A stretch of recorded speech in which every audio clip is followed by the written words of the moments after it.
ನಮಸ್ಕಾರ ಎಲ್ಲರಿಗೂ. ಇವತ್ತು ನಾನು ಬಾರ್ಡರ್ ರಂಗೋಲಿ ಸೀರೀಸ್ನ ಪಾರ್ಟ್ 3 ತೋರಿಸ್ತಾ ಇದ್ದೀನಿ.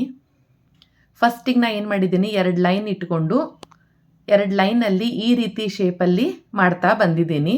ಮಧ್ಯದಲ್ಲಿ ಒಂದು ಎಲೆಯ ಶೇಪಿನಲ್ಲಿ ಈ ರೀತಿಯಲ್ಲಿ ನಾನು ಮಧ್ಯದಲ್ಲಿ ಡಿಸೈನ್ ಮಾಡ್ತಾ ಬರ್ತಾ ಇದ್ದೀನಿ. ಇದು ಬಾರ್ಡರು ತುಂಬ ಸುಂದರವಾಗಿ ಕಾಣಿಸುತ್ತೆ. ಇದನ್ನು ನಾನು ಭಾಳ ಸಲ ಟ್ರೈ ಮಾಡಿದ್ದೀನಿ. ನಮ್ಮ ಮನೆಯಲ್ಲಿ ಪೂಜಾ ಗೀಜಾ ಮಾಡಿದಾಗೆಲ್ಲ ಇದನ್ನು ಟ್ರೈ ಮಾಡಿದ್ದೀನಿ. ತುಂಬ ಸುಂದರವಾಗಿ ಕಾಣಿಸುತ್ತೆ ಹಾಗೂ ಗುತ್ತವಾಗಿ ಬರುತ್ತೆ ಇದು ಡಿಸೈನ್. ನೀವೆಲ್ಲರೂ ಇದನ್ನು ಟ್ರೈ ಮಾಡಬೇಕು.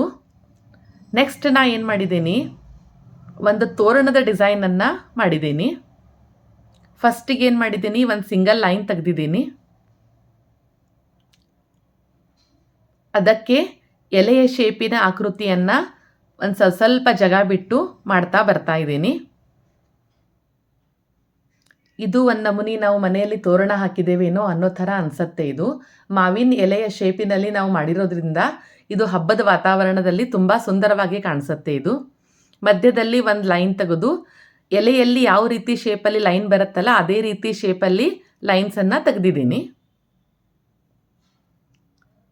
ನಾನು ಇದು ಬಾರ್ಡರ್ ರಂಗೋಲಿ ಸೀರೀಸ್ನ ಪಾರ್ಟ್ 3 ತೋರಿಸ್ತಾ ಇದ್ದೀನಿ. ಪಾರ್ಟ್ 1 ಪಾರ್ಟ್ 2 ನೀವು ನೋಡಿ. ಅದರಲ್ಲೂ ಒಂದು 2-3 ಬಾರ್ಡರ್ ರಂಗೋಲಿನ ನಾನು ಹೇಳ್ಕೊಟ್ಟಿದ್ದೀನಿ ನಿಮಗೆ. ನೀವೆಲ್ಲರೂ ನಿಮ್ಮ ಮನೆಯಲ್ಲಿ ದೇವ್ರ ಪೂಜೆ ಎಲ್ಲ ಇದ್ದಾಗ ಈ ರೀತಿ ರಂಗೋಲಿನ ಟ್ರೈ ಮಾಡಿ. ತುಂಬ ಸುಂದರವಾಗಿ ಕಾಣಿಸುತ್ತೆ ಇದು ರಂಗೋಲಿ. ಇದು ಎಲೆ ಶೇಪನ್ನೆಲ್ಲ ನಾವು ಕಂಪ್ಲೀಟ್ ಮಾಡಿದ ಮೇಲೆ ನಾನು ಏನು ಮಾಡಿದ್ದೀನಿ, ಮಧ್ಯದಲ್ಲಿ ಒಂದು ಸ್ವಲ್ಪ ಫ್ರೀ ಹ್ಯಾಂಡ್ಲೆ ಬಳ್ಳಿ ಥರ ಮಾಡಿದ್ದೀನಿ.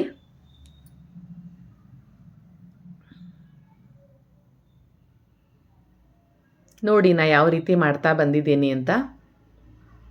ಸ್ವಲ್ಪ ಗ್ಯಾಪ್ ಅನಿಸಿತ್ತು ಅದು ಮಧ್ಯದಲ್ಲಿ, ಸೊ ನಾನು ಅದರಲ್ಲೇ ಹಾಗೆ ಬಳ್ಳಿ ಶೇಪಲ್ಲಿ ಮಧ್ಯದಲ್ಲಿ ಮಾಡಿದ್ದೀನಿ. ಇದು ತುಂಬ ಸುಂದರವಾಗಿ ಕಾಣಿಸುತ್ತೆ. ಇದು ತೋರಣದ ರಂಗೋಲಿ ಬಾರ್ಡರಿಗೆ ಹಾಕಿದರೆ ತುಂಬ ಸುಂದರವಾಗಿ ಕಾಣಿಸುತ್ತೆ.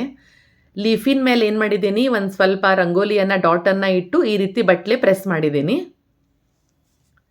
ನೆಕ್ಸ್ಟ್ ಬಾರ್ಡರ್ ರಂಗೋಲಿನ ಏನು ಮಾಡಿದ್ದೀನಿ, 2 ಲೈನ್ಸನ್ನು ಚಿಕ್ಕಿಯನ್ನು ಇಟ್ಟು 2 ಲೈನ್ಸನ್ನು ಮಾಡಿದ್ದೀನಿ. ಒಂದರ ಕೆಳಗಡೆ ಒಂದು ಚಿಕ್ಕಿ ಇಟ್ಟು 2 ಲೈನ್ಸನ್ನು ಮಾಡಿದ್ದೀನಿ. ಅದರಲ್ಲಿ ಎಕ್ಸ್ ಶೇಪಲ್ಲಿ ನಾನು ಈ ರೀತಿ ಆಕೃತಿಯನ್ನು ಕೊಟ್ಟಿದ್ದೀನಿ. ಈಗ ಫಸ್ಟಿಗೆ ಏನು ಮಾಡಿದ್ದೀನಿ, ಒಂದೇ ಸೈಡ್ ಮಾಡ್ತಾ ಬಂದಿದ್ದೀನಿ, ಅಂದರೆ ನಿಮಗೆ ಅರ್ಥ ಆಗಲಿ ಅಂತ. ಒಂದು ಚಿಕ್ಕಿ ಬಿಟ್ಟು ಇನ್ನೊಂದು ಚಿಕ್ಕಿಗೆ ಈ ರೀತಿ ರೌಂಡ್ ಶೇಪನ್ನು ಮಾಡಿದ್ದೀನಿ. ನೆಕ್ಸ್ಟು ಅಪೋಸಿಟ್ ಸೈಡಲ್ಲಿ ಈ ರೀತಿಯಲ್ಲಿ ಮಾಡ್ತಾ ಬರ್ತಾ ಇರ್ತೀನಿ. ಇದು ತುಂಬ ಸುಂದರವಾಗಿ ಕಾಣಿಸುತ್ತೆ. ಗಂಟಿನ ರಂಗೋಲಿ ಡಿಸೈನ್ ಬರುತ್ತೆ ಇದಕ್ಕೆ. ನಾನು ನಿಮಗೆ ನಿತ್ಯವೂ ಈ ರೀತಿ ರಂಗೋಲಿಯನ್ನು ನನ್ನ ಚಾನೆಲ್ನಲ್ಲಿ ಹೇಳ್ಕೊಡ್ತೀನಿ. ಎಲ್ಲರೂ ನನ್ನ ರಂಗೋಲಿಯನ್ನು ನೋಡಿ ಶೇರ್ ಮಾಡಿ ಹಾಗೂ ತಪ್ಪದೇ ಕಮೆಂಟ್ ಕೊಡಿ. ಆಮೇಲೆ ನಿಮ್ಮ ಫ್ರೆಂಡ್ಸಿಗೆ, ನಿಮ್ಮ ಮಿತ್ರರಿಗೆ ಎಲ್ಲರಿಗೂ ನನ್ನ ರಂಗೋಲಿಯನ್ನು ಶೇರ್ ಮಾಡಿ. ವೀಕ್ಷಿಸಿದಂಥ ಎಲ್ಲರಿಗೂ ಧನ್ಯವಾದಗಳು. Thank you.